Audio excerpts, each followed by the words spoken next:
Okay, in this next section, 9/11 Part 2, we're going to tell some different perspective on the 9/11 attack. Okay, so now in 2000, I'd just done a few years in the film industry and in advertising and working on music video productions.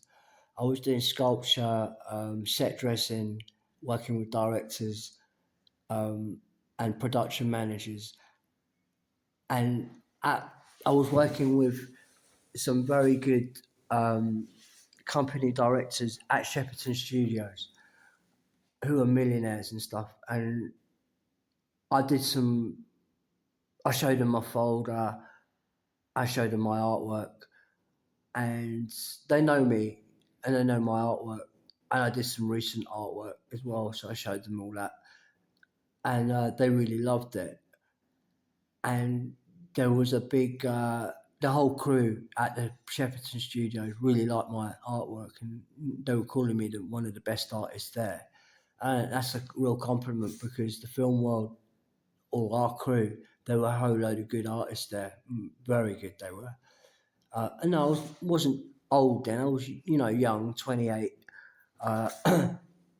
So now I'm working at Shepperton Studios, the year 1998, 1999, 2000, and before 98 as well. So I'm working with Chrissy.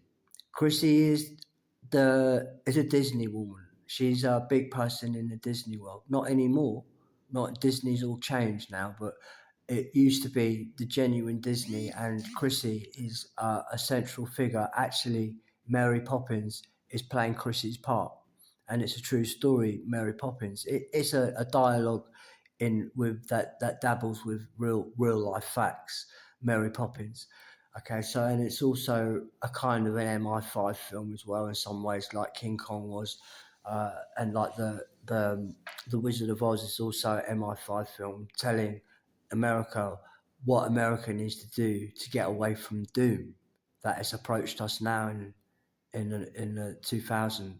Okay, now so Chrissy is my boss. Actually, I'm working with her. Actually, I've worked with Chrissy many times, and she's a brilliant woman. We really like each other. She's the most beautiful woman ever. She's a Scottish lady, and Mary Poppins is actually playing Chrissy's part. She's inspired the story. Chrissy was a young woman at the time of Mary Poppins, and then Chrissy also very involved in the Babe film. If you've seen the Disney Babe film, this is actually Chrissy's production, team manager there, and she's the real Mary Poppins, and she's still around in the film. Was wonderful. Now I was working with Chrissy for a number of years in the year 2000, just completed a number of works. Yeah, I started off as like an apprentice in the film industry. I had already done my college and all of that, and then I did my apprentice, and then I went on to work on some Hollywood films, and then working with Chrissy, and then she took me on. We got to know each other, and she really liked me, and she pulled me into the big Hollywood sets, and now I was set dresser on main unit Hollywood sets. So I was doing really well, and she knows that I grew up with the Monty Pythons. That's Terry Gilliam. And I used to sit on his lap and he'd be doing drawings for me. He was a very busy man, though, of course, so we didn't do that too much. But he made a whole load of films by the Monty Pythons. You might know Time Bandits or The Life of Brian, with their big films. Now, Terry Gilliam, I've known him literally all my life. When I was a kid, grew up on all his films. We were the kids on the set. And then later on, I'm working with Chrissy, who's the real Mary Poppins, and she wants me to be the next Terry Gilliam. That's a seriously difficult uh, hill to climb. I mean, building it's very difficult because he's the Pythons are highly educated, so they all went to Cambridge and top universities. And Terry Gilliam is a fantastic director, artist, and a more prolific artist than myself. he does animation, and he does little productions, and started off in this kind of way, and then with his history, and then met all the other guys, the Pythons, in university clubs, and then they created the Monty Pythons, who are a high collective of serious intelligence and history. So all Python films are basically anthropology, history, and politics, and it's all metaphorically presented, and it's brilliantly done. Pythons are respected as some of the best filmmakers in the world, especially the film Time Bandits, which I grew up on. This is classed as a very serious and important film that will never go away.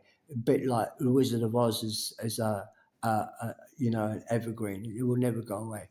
All right, so right, so Chrissy and me are working together now.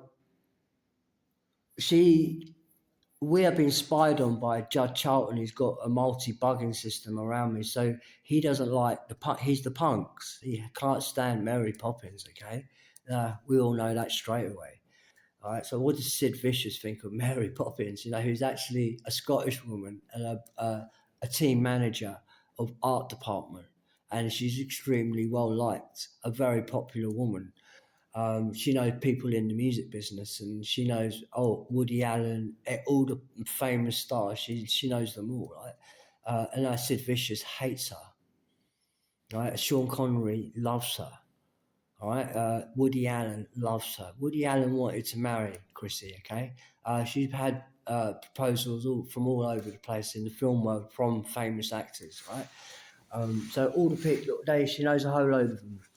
Now, I was working with her in 2000, and definitely she said, Max, I'm taking you to America. We're going to go to Hollywood. We're going to get you on a Batman film. So I was like, oh my God, is this real? I mean, this is a dream come true for me. And she said, yeah, get your passport and stuff like that. First of all, you're going to be working at Artems, which is an amazing place. Artems is like another studio. So you have Pinewood and Shepperton Studios and Leavesden Studios. They're the big main studios in London. And then you have a studio called Artem Studios, which is basically, they do mostly the adverts there, advert and advertising. And the Artems is actually a newer company that was developed in the 90s. In the 90s, yeah, and they've named the company. Chrissy is very involved in Artems and in the creation of Artems and the film Babe, by the way. So in the production company and studio, Artems it's called, and it was named after me. They really love my artwork, so I'm very proud of that.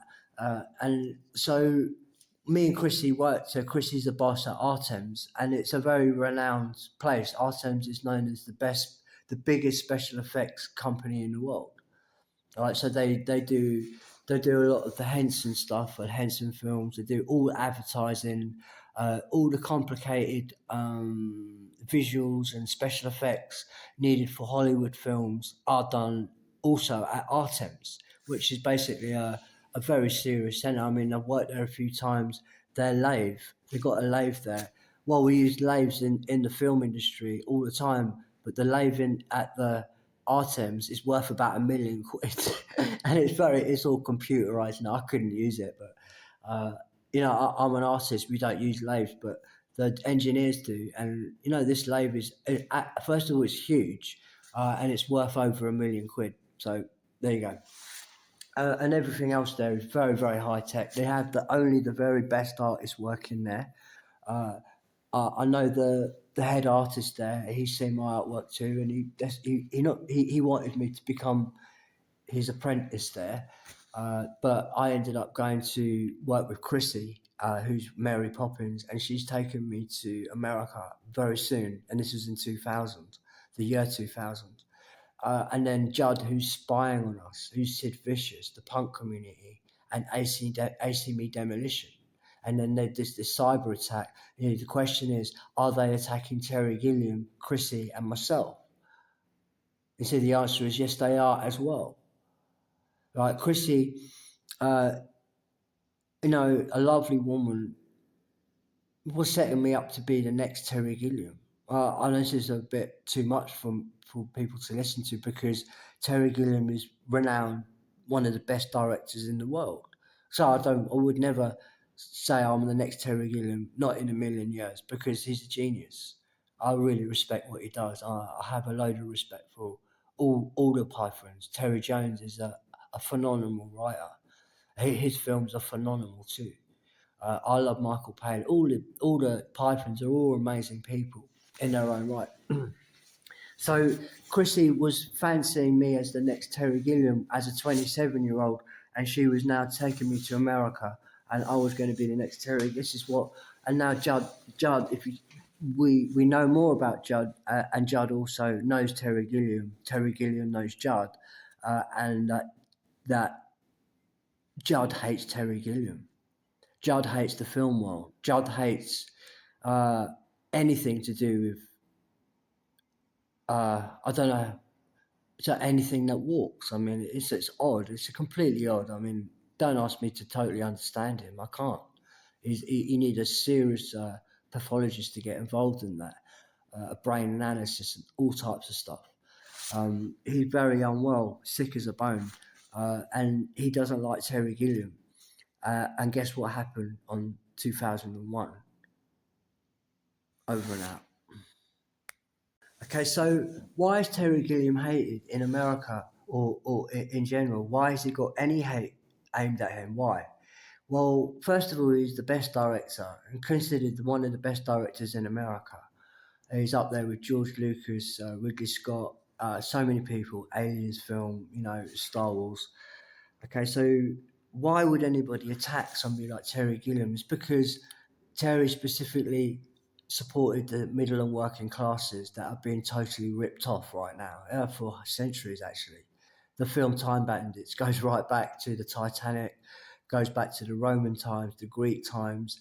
You'll see a lot of historical antidotes there, all right, and they're really important for modern day because the culmination of the errors in society are now culminating in something called doom. Well, it's very sick, that doom, sick as a bone. They plan to destroy the world. Let's look at the Earth song by Michael Jackson, tells a true story that Terry Gilliam is also telling, that a whole load of other directors are also telling, including TV writers. They're also writing about doom. You'll see it all over. What about this program on the telly right now called Bay? Or what about the Waterloo Road? You see, this is all about doom. You see, that Waterloo Road discusses how young girls are getting killed, right, all over the place because they're not gays. See, 9/11 was done because there's it's they don't want to they don't want the gay community to be lumbered. Well, you see, they I don't know how to explain it because I'm not a criminal, but they've done 9/11 to cover up the fact that the gay community have done Jack the Ripper and all these murders like Southport, Nottingham is all in the recent news, but in before Jack the Ripper, Princess Diana, for instance, definitely killed by Judd Charlton, Northern Irish terrorist. The gay community, the bars in Soho, those gay bars, they killed Princess Diana, and then they did 9/11 shortly afterwards. Okay, so me and Chrissy were about to go to America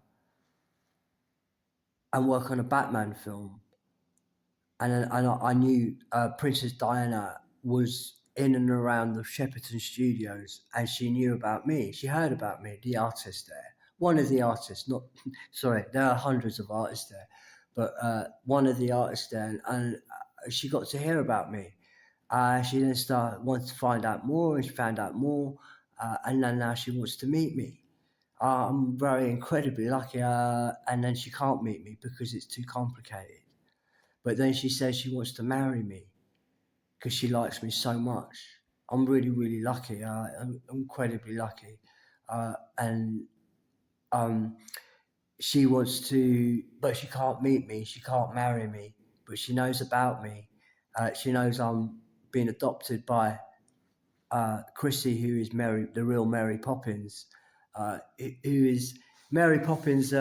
in the film is quite, Larry, if you want to put it that way, very loud and boisterous and, kind of like in your face a little bit. Well, Chrissy she's a little bit like that, not too much. I mean, she's just a great Scottish girl. There's a lot of great Scottish girls, and they're fantastic people. They're very, they like comedy, have a good laugh, and people like them. They're social, very interactive. That's Chrissy, and then it became Mary Poppins. Um, so okay, so yeah, you could definitely define 9/11 as an attack to the comedy world. Okay, the comedy world was under attack when 9/11 occurred. Also, 7/7 is the same. Also, Southport murders. Again, comedy world under attack. They don't find anything funny, these guys, so they're killing us instead. So why aren't they finding it funny? It's because they're drunk at 9:30 in the morning, the punks. They don't find comedy funny. And they hate comedy. They want anarchy. Southport murders is anarchy. Nottingham murders, anarchy. ACME demolition, 9/11, anarchy. Your schools are run by anarchists.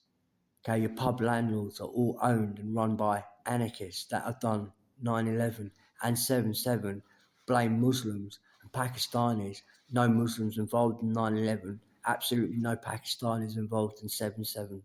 Over and out. Yeah, so Judd Charlton, he's the real Jack the Ripper. Okay, he also ate Maddie McCann in his ACME demolition that are a punks community, and he's working with Sid Vicious, and they are creating anarchy, a drunken, riddled, uh, you know, it's just like the worst society they're trying to create, where the women are kept in cages. So evidence of that, of the upper classes that created those punks. Let's have a look at the top of the Blackpool Tower. There are cages there. It's for the Queen's people. All right, so now Judd Charlton, he's a Northern Irish terrorist. Actually, the Blackpool Tower is Northern Irish. So is the Eiffel Tower. It's the upper classes. They raided France too. Okay, so now the Judd Charlton is Northern Irish and he's working with Fiona Green. That's a Northern Irish. I can't put it into words. This woman, she's so horrible. All right. Now, she is what you call a kitchen woman. She's putting all her enemy into the oven. I can't stand this woman, Fiona. All right. I can't talk about this horrible person. Okay, so now she's Fiona Green. The Greens. Okay, they're putting people in the ovens. Okay, who they're putting in the ovens? Well, I'm a hippie and she hates me. Like, I'm a musician. She's going to put me in that oven. Also, I'm going out with Irish girls. She's Northern Irish, Fiona Green, but my girlfriend's a Southern Irish, and she's trying to create a kitchen for us. And she is the head of the councils, by the way. She's working, she absolutely loves Judd, still does today. She lives at 28 Tottenham Street, Tottenham Court Road, West 1, London. She still lives there. She lives in the attic room. Okay, she loves Judd Charlton. They've done 9/11. Right, that's the Greens. So the Greens are living right next to Soho, which is now controlled by the Greens. Right, and they've turned all the bars there into gay bars when they used to be mostly heterosexuals with a few gay bars. Now it's all gay bars. The gays have taken the whole place and they've ruined the place. It used to be a fantastic place, Soho, essentially in London. So the Greens, they are right next to Soho, and they put in the Greens are also all the corner shops throughout England and America. So they're a very powerful family, the Greens, but they're very, they don't have much money. They're just running the councils. ordering people about into a very dark system that they've got going. That is so dark. It's indescribable. I mean, I'm a criminal pathologist, psychologist, and I find these people the most disturbing of them all. No, by a long way. I find it difficult to even talk about them because they're behind the murders: Rachel Nickell, Anne Bowman, Maddie McCann, uh, a whole load in Scotland, Ireland. Sorry, Northern Irish are the ACME demolition, and they're attacking on 9/11 Irish people. They're attacking Irish people on 9/11. All right, that's what the Celts are under attack. Okay, that's what 9/11 is. Also, they don't want the Celts mixing with Pakistanis. They want the Celts to breed with Africans. So Northern Irish did the 7/7 bombings and then blamed Pakistanis. Had nothing to do with it. So that's your Greens. Look what they're doing. Okay, they're attacking Southern Ireland. Actually, England, the mainland, under attack. They don't know it. They seem to be supporting Northern Irish. Actually, England is supporting Northern Irish right now that have done 9/11. Actually, to attack England and Ireland. Over and out.